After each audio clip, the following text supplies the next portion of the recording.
വിവാദങ്ങളുടെ പേരിൽ പുസ്തകങ്ങൾ നിരോധിക്കുന്ന സംസ്കാരം ശരിയല്ല എന്ന് സുപ്രീംകോടതി. എസ് ഹരീഷിന്റെ പുസ്തകത്തിനെതിരായ ഹർജി പരിഗണിക്കുമ്പോഴായിരുന്നു ജസ്റ്റിസ് ജെ.വൈ. ചന്ദ്രചൂഡിന്റെ പരാമർശം. പുസ്തകത്തിലെ വിവാദ ഭാഗങ്ങളുടെ വിവർത്തനം സമർപ്പിക്കാൻ പ്രസാധകർക്ക് കോടതി നിർദ്ദേശം നൽകി. ഉണ്ണികൃഷ്ണൻ ചേരുന്നു. ഉണ്ണി, ശ്രദ്ധേയമായ നിരീക്ഷണം, പരാമർശം എന്തൊക്കെയാണ് കോടതി പറഞ്ഞത്? ഗോപി, തീർച്ചയായും എസ് ഹരീഷിന്റെ മീശ നോവലുമായി ബന്ധപ്പെട്ട് പൊതുതാൽപര്യ ഹർജി സുപ്രീംകോടതി പരിഗണിച്ചപ്പോൾ വളരെ ശ്രദ്ധേയമായ നിരീക്ഷണങ്ങളാണ് കോടതിയുടെ ഭാഗത്തു നിന്നുണ്ടായിരിക്കുന്നത്. മാത്രമല്ല, പുസ്തകത്തിന്റെ വിവാദമായ 3 അധ്യായങ്ങളുടെ പരിഭാഷ അത് 5 ദിവസത്തിനകം സമർപ്പിക്കാനാണ് ആദ്യം നോവൽ പ്രസിദ്ധീകരിച്ച മാതൃഭൂമി ആഴ്ചപ്പതിപ്പിനോട് സുപ്രീംകോടതി ഇന്ന് നിർദ്ദേശിച്ചിരിക്കുന്നത്.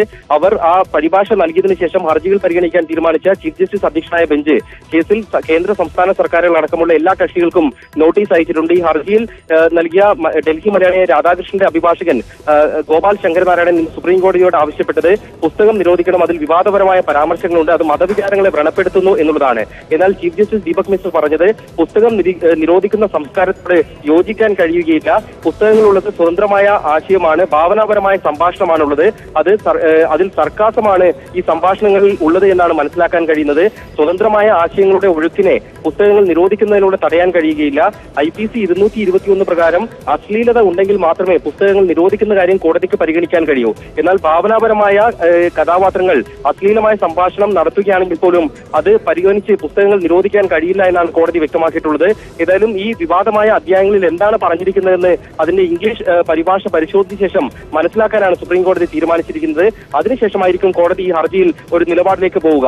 അതേസമയം ഇന്ന് സംസ്ഥാന സർക്കാർ വളരെ ശക്തമായി തന്നെ ഈ പുസ്തകത്തെ പിന്തുണച്ചു. അത് ആവിഷ്കാര സ്വാതന്ത്ര്യത്തിന്റെ വിഷയമാണ്, അതിൽ കോടതി ഇടപെടരുതെന്നാണ് സംസ്ഥാന സർക്കാരിന് വേണ്ടി ഹാജരായ മുതിർന്ന അഭിഭാഷകൻ ആവശ്യപ്പെട്ടത്. കേന്ദ്ര സർക്കാരിന് വേണ്ടി അഡീഷണൽ സോളിസിറ്റർ ജനറൽ ഹാജരായിരുന്നു.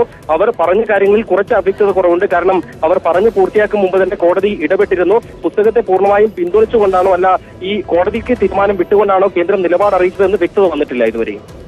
ഏതായാലും ഇനിയിപ്പോൾ ഇതിന്റെ ഇംഗ്ലീഷ് പകർപ്പ് പ്രസാധകർ സമർപ്പിക്കണം, അത് കോടതി വായിക്കും, അതിനുശേഷമായിരിക്കും അന്തിമ വിധി, അല്ലേ? ഇന്നത്തെ നിരീക്ഷണങ്ങൾ കൂടി ശ്രദ്ധേയമാണ്. നിരോധനം എന്ന ഒരു ആവശ്യത്തോട് സുപ്രീം കോടതി വിയോജിക്കുന്നുണ്ട്. ആശയങ്ങളുടെ ഒഴുക്ക് അത് തടയാൻ കഴിയില്ല എന്ന് വ്യക്തമാക്കിക്കൊണ്ട്, എന്നാൽ ഈ വിവാദ ഭാഗങ്ങളിൽ ഏതെങ്കിലും തരത്തിലുള്ള പരാമർശങ്ങൾ അധിക്ഷേപാർഹകരമായി ഉണ്ടോ എന്ന കാര്യമാണ് കോടതി പരാമർശിക്കാൻ പോകുന്നത്.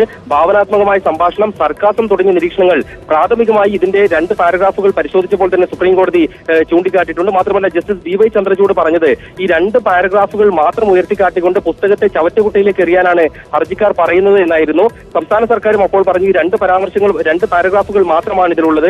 അതിന്റെ അടിസ്ഥാനത്തിൽ മറ്റുള്ളതെല്ലാം രാഷ്ട്രീയം കുത്തിനിറച്ചിരിക്കുകയാണെന്നാണ് സർക്കാരും ചൂണ്ടിക്കാട്ടിയത്. സുപ്രീംകോടതിയുടെ ശ്രദ്ധേയമായ നിരീക്ഷണങ്ങൾ, വിവാദങ്ങളുടെ പേരിൽ പുസ്തകം നിരോധിക്കുന്ന സംസ്കാരം ശരിയല്ല എന്നാണ് ഈ ഹർജിയുടെ ഭാഗമായി വാദത്തിനിടെ സുപ്രീംകോടതി ജെ.വൈ. ചന്ദ്രചൂഡിന്റെ പരാമർശമുണ്ടായിട്ടുള്ളത്. ഏതായാലും അതിന്റെ പുസ്തകത്തിന്റെ വിവാദ ഭാഗങ്ങളുടെ വിവർത്തനം സമർപ്പിക്കാൻ പ്രസാധകർക്ക് കോടതി നിർദ്ദേശം നൽകിയിട്ടുണ്ട്. കൊട്ടിയൂർ പീഡനക്കേസിൽ പെൺകുട്ടി മൊഴി മാറ്റി. സ്വന്തം സമ്മതത്തോടെയാണ് വൈദികൻ ലൈംഗിക ബന്ധത്തിൽ ഏർപ്പെട്ടതെന്ന് കോടതിയെ അറിയിച്ചു. വിവരങ്ങളുമായി മനു ഭരത് ചേരുന്നു. മനു, പ്രായപൂർത്തിയാവാത്തതിനാൽ ഇങ്ങനൊരു മൊഴി മാറ്റിയാൽ പോലും പോക്സോ നിയമം നിലവിൽ വരില്ലേ? എന്തൊക്കെയാണ് മറ്റു വിവരങ്ങൾ?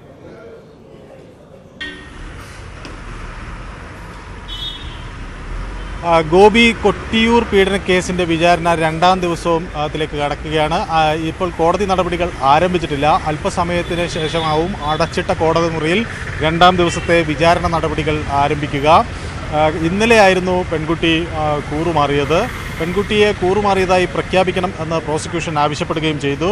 കാരണം പെൺകുട്ടി കോടതിയെ ധരിപ്പിച്ചത് തനിക്ക് സംഭവം നടക്കുന്ന സമയത്ത് പ്രായപൂർത്തിയായിരുന്നുവെന്നും തൻ്റെ കൂടി സമ്മതത്തോടു കൂടിയാണ് റോബിൻ വടക്കുംചേരിയുമായി ബന്ധപ്പെട്ടതെന്നും അതുകൊണ്ട് അദ്ദേഹത്തോടൊപ്പം ജീവിക്കാനാണ് ആഗ്രഹിക്കുന്നതെന്നും എന്നാണ് പെൺകുട്ടി കോടതിയെ ധരിപ്പിച്ചത്.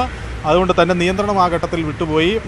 ഏതായാലും അദ്ദേഹവുമായി ഒരു കുടുംബജീവിതം നടത്താനാണ്, ഫാദർ റോബിൻ വടക്കഞ്ചേരിയുമായി കുടുംബജീവിതം നടത്താനാണ് ആഗ്രഹിക്കുന്നത് എന്നുമാണ് പെൺകുട്ടി കഴിഞ്ഞ ദിവസം കോടതിയിൽ പറഞ്ഞത്. എന്നാൽ പ്രോസിക്യൂഷൻ ഇപ്പോഴും തികഞ്ഞ ആത്മവിശ്വാസത്തിലാണ്. പെൺകുട്ടിക്ക് സംഭവ സമയത്ത് പ്രായപൂർത്തിയായിരുന്നില്ല എന്ന നിലപാടാണ് പ്രോസിക്യൂഷൻ ഇപ്പോഴും കൈക്കൊള്ളുന്നത്. അതിനാവശ്യമായ രേഖകൾ കോടതിയിൽ സമർപ്പിച്ചിട്ടുണ്ടെന്നും അവർ വാദിക്കുന്നു. ഏതായാലും കോടതി ഇത് സംബന്ധിച്ച് എന്ത് തീരുമാനമെടുക്കും എന്നതായിരിക്കും പ്രധാനം. 24 വരെ വാദം തുടരും. 54 സാക്ഷികളെയാണ് വിസ്തരിക്കേണ്ടത്. മാത്രമല്ല, പെൺകുട്ടിയുടെ മാതാപിതാക്കളെ കൂടി വിസ്തരിക്കേണ്ടതുണ്ട്. അവരുടെ നിലപാടും നിർണായകമായിരിക്കും. ഈ പ്രായത്തെ സംബന്ധിച്ച് പ്രായം 18 വയസ്സിന് താഴെയാണെങ്കിൽ മാത്രമേ പോക്സോ നിയമം നിലനിൽക്കുകയുള്ളൂ. അങ്ങനെയാണെങ്കിൽ പെൺകുട്ടിയുടെ സമ്മതത്തോടു കൂടിയുള്ള ലൈംഗിക ബന്ധം പോലും കുറ്റകരമായി മാറും. അതേസമയം പെൺകുട്ടി പ്രായപൂർത്തിയായി എന്ന് പ്രതിഭാഗത്തിന് തെളിയിക്കാൻ കഴിയുകയാണെങ്കിൽ കേസിൻ്റെ ദിശ തന്നെ മറ്റൊരു തരത്തിലേക്ക് പോകും. അത് ദുർബലമാകുമെന്ന കാര്യത്തിൽ സംശയമില്ല. മനുവാണ് വിവരങ്ങൾ നൽകിയത്.